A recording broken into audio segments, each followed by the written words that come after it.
America is already in a financial crisis, not the kind where banks collapse overnight and the stock market drops 40% in a week. This crisis is quieter. It shows up when your grocery bill keeps climbing, when buying a home feels further away every year, when your paycheck hits and disappears faster than it used to, and when losing your job would not just be stressful, it would completely change your life. I know what it feels like to do everything right and still wonder why getting ahead feels so difficult. So in this video, I am breaking down what is really happening and 4 moves you can make right now to protect yourself and keep building wealth no matter what the economy does next. You do not need to predict the next recession. You do not need to time the stock market. You need a plan that keeps one bad month from turning into a financial emergency, because the people who wait for the economy to feel safe are usually the ones who get hit the hardest. Let's start with the part that still confuses a lot of people. When inflation comes down, that does not mean prices come down. It means prices are still increasing, just more slowly. That is an important difference. And according to the latest available report, consumer prices were still 4.2% higher than they were 1 year earlier. Inflation may be lower than it was at its peak, but that does not erase the price increases that already happened. Your grocery bill does not reset. Your rent does not reset. Your car insurance does not reset. Those price increases are now built into your life. You feel it when you stand in the grocery store, look at 3 bags in your cart, and wonder how the total reached $100. You feel it when you get paid, cover the same basic bills you paid last year, and somehow have less money left. I have looked at my own spending before and thought, I did not suddenly start living better, so where did all the money go? That is the part that makes this so frustrating. You are not imagining it. The math got harder, and when your income does not rise as fast as your expenses, the difference has to come from somewhere. You cut back, you save less, or you use debt to keep your life moving. But while higher prices are making it harder to live today, the housing market is making it harder to build wealth for tomorrow. The typical first-time homebuyer in America is now 40 years old. First-time buyers also represent only 21% of home purchases, the lowest share on record. Think about that. Buying your first home used to be something many people expected to do in their late 20s or early 30s. Now, for a growing number of people, it is being pushed into their 40s. And some people watching this are probably wondering, did I mess up? Did I wait too long? Am I already behind? I know how easy it is to look around, see somebody else buying a house, and feel like you missed your chance. But comparing your timeline to someone who bought under completely different conditions will drive you crazy. You are not necessarily behind because you failed. You are behind because the math changed. Home prices increased. Mortgage rates increased. Insurance costs increased. Property taxes increased in many areas. But paychecks did not suddenly double to make all of that affordable. As of July 9th of this year, the average 30-year fixed mortgage rate was 6.49%. The mortgage rate is not the entire problem. It is that rate combined with today's home prices, and for many younger buyers, the monthly payment simply does not work. Then you have current homeowners who locked in rates around 3% several years ago. Why would they sell a home financed at 3% to buy another one at more than 6% unless they absolutely had to? So fewer people sell. Inventory stays tight. Buyers stay stuck. And the market slows down without becoming truly affordable.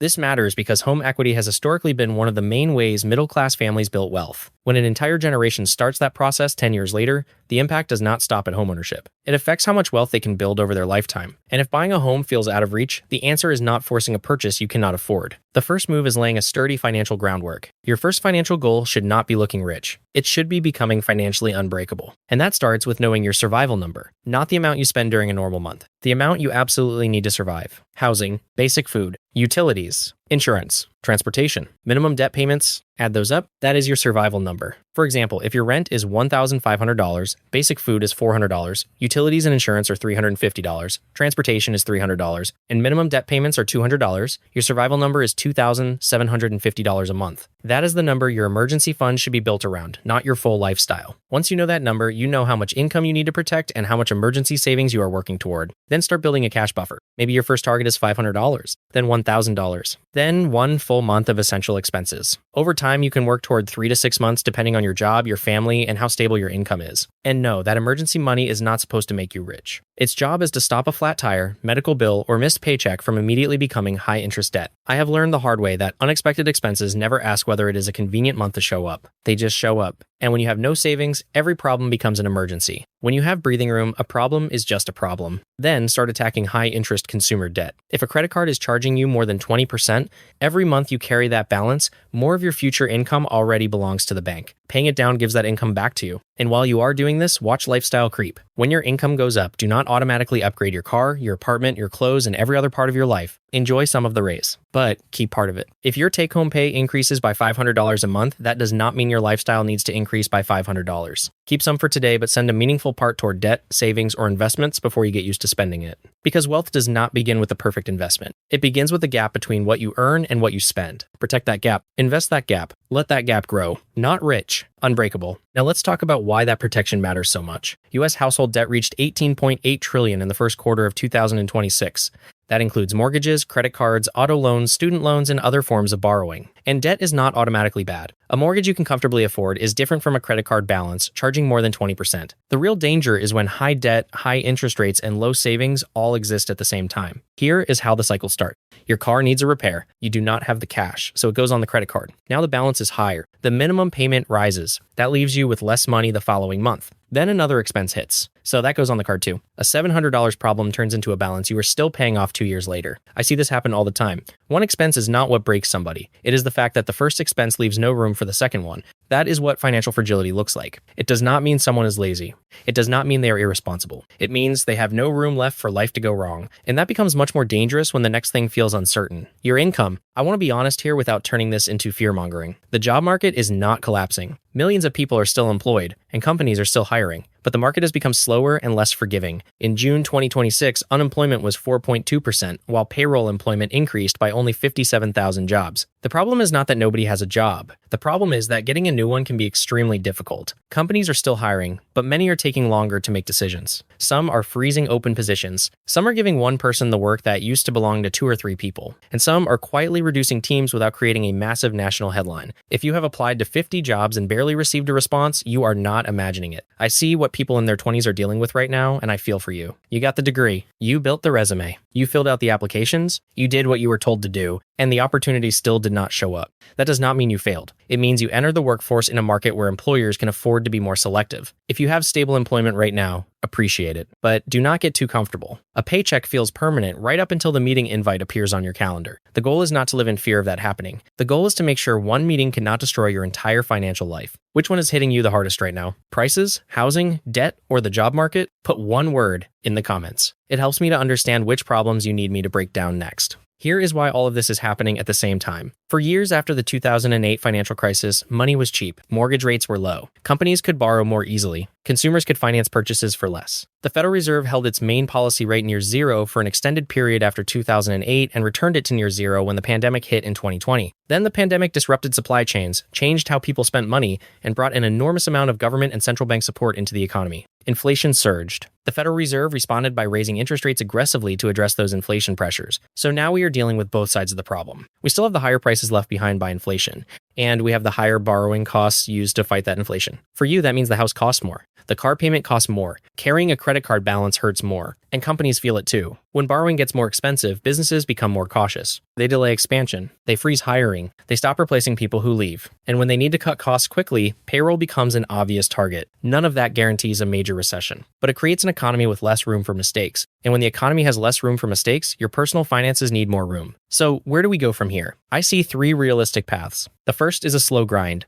No dramatic crash. No single moment where everything breaks. Just another few years of expensive housing, cautious hiring, uneven wage growth, and people slowly falling behind. The second path is a softer landing. Inflation improves. Interest rates gradually come down. Hiring strengthens. Housing becomes slightly more affordable. Not cheap, not easy, just better than it is today. And the third path is a recession. Unemployment rises. Markets become more volatile. People with no savings are forced to take on more debt or sell investments at the worst possible time. I do not know which one is coming. Neither does anyone else. And that is actually the good news, because you do not need to guess correctly. The same basic plan helps you in every scenario. Build cash, control expensive debt, protect your income, keep investing for long-term goals, and avoid making permanent decisions because of temporary fear. That is how you stop reacting to the economy and start building a life that can handle it. And the first part of that plan is protecting the thing, funding everything else, your paycheck. You cannot make yourself completely layoff-proof. Anyone who promises that is lying to you. But you can make yourself more valuable, more visible, and easier to hire. Start by asking yourself 3 questions. What does my company need more of? What problems can I solve that either save money or make money? And what can I learn that would make me harder to replace 6 months from now? Then build toward those answers. Do not just do good work. Keep proof of it. Track the projects you completed, the money or time you saved, and the measurable results you created. Your resume should not be a list of tasks. It should be evidence that you create value. Keep it updated before you need it. Keep your LinkedIn updated before you need it. And build relationships before you need to ask people for help. Do not wait until you lose your job to message someone you have ignored for 5 years. Check in now. Help other people now. Build the network while things are stable. That way, if something does happen, you are not starting from zero. You already have proof. You already have relationships, and you already know what your next move could be. The next move is protecting your long-term wealth from your short-term emotions. When markets fall, people get scared. They stop contributing. They move everything to cash. Then they tell themselves they will start investing again when things feel safer. I understand the instinct. Nobody enjoys watching money they worked hard for appear to fall in value. But the market does not send you an invitation when it is safe again. By the time the headlines calm down, prices may have already moved higher. Now, that does not mean you should invest money you need next month. Your emergency fund should not be in the stock market. And being cautious does not mean stopping every investment until the economy feels perfect. It means separating the money you need soon from the money you are building for decades from now. Your rent money should not be in the stock market. Money you need for a near-term home purchase should not depend on what the market does next week. But retirement money has a different job. It may have 20, 30, or 40 years to grow. For many long-term investors, consistently investing in diversified, low-cost funds is easier to maintain than trying to predict the next winning company or the perfect day to buy. Automating your contributions every payday removes one more emotional decision from your life. And before you lower your 401k contribution, check your employer match. Do not accidentally give up part of your compensation because the market had a bad month. If you are using a Roth IRA, your investments can grow tax-free, and qualified withdrawals can come out tax-free. I built a free Roth IRA calculator that lets you see what different monthly contribution amounts could potentially become over time. It is linked in the description, and you can test your own numbers in less than a minute. The goal is not to predict every market move. The goal is to stay in the game long enough for compounding to matter. Protecting the money you already have matters, but if you want to move from financial stability to real wealth, you also have to increase what is coming in. This is the move that can change everything. Increase your income. Yes, control your spending. Yes, cancel things you do not use. Yes, stop wasting money on stuff you do not actually care about. But you cannot coupon your way to wealth. There is a floor on how far you can cut your expenses. There is much more room to increase what you earn. Start with your current job. Do not walk into your manager's office and say, "I work hard, so I deserve more money." Show the additional responsibilities you took on, the measurable results you created, the problems you solved, and what similar positions are paying. Then make the ask. They may still say no, but your manager cannot reward value you never clearly communicate. And if your current company cannot or will not pay you fairly, consider switching companies when the right opportunity appears. I have been in the position of working hard, taking on more responsibility, and realizing the raise still was not going to match the value I was providing. Changing employers was one of the biggest factors in increasing my own income. Here's why it works. Your current company often looks at your salary and asks, "How much of a raise should we give this person?" A new company looks at the position and asks, "What is this role worth to us?" That difference can be thousands of dollars a year. But do not jump for salary alone. Look at the company's stability, its turnover, its leadership, its benefits, its financial condition, and whether the job will teach you skills that make your next move even stronger. Finally, look for a way to earn additional income from a skill you already have. Not a random side hustle you hate, not something that makes your life miserable for an extra $50. Something useful, something you can get better at, something people will pay you to do. An extra $300 or $400 per month might not feel life-changing immediately, but that money can eliminate debt faster. It can build your emergency fund, it can increase your investments, and over enough time, it can change your entire financial direction. The goal is not to work every hour of your life. The goal is to create options, because the more income you have, the more margin you can build. The more margin you build, the more you can invest. And the more consistently you invest, the closer you move toward real wealth. So yes, I believe a lot of Americans are already experiencing a financial crisis. Not necessarily the kind that makes history books. A personal crisis. Prices that keep rising, housing that feels impossible, debt that follows you into the next month, and a job market where stability feels less certain. But you are not powerless. And I am not telling you this from some perfect financial life where I always knew exactly what to do. I figured out money through trial, error, and learning lessons that would have been much easier with a real roadmap. That is why I want to give you one. Know your survival number. Build cash. Eliminate expensive debt. Make yourself more valuable. Protect your long-term investments from short-term fear. And keep finding ways to increase your income. That is the path, not a secret investment. Not a get-rich-quick scheme. Not a course promising to make you a millionaire by next Tuesday. Breathing room, more income, consistent investing, and enough time for all of it to compound. Do not judge your financial life by what happens this week. Think about where you want to be 3 years from now, 5 years from now, 10 years from now. The goal is not to win every month. The goal is to keep moving forward when other people stop. Because preparation is not about predicting exactly what goes wrong. It is about making sure one bad month does not erase 5 good years. Do not fear what is coming. Prepare for it. Then keep building. If you are in your 20s or 30s, or you just want practical videos on investing, increasing your income, avoiding expensive mistakes, and building real wealth without the hype, subscribe to Max Stats Finance. We are going to build this one step at a time. I'll see you in the next one.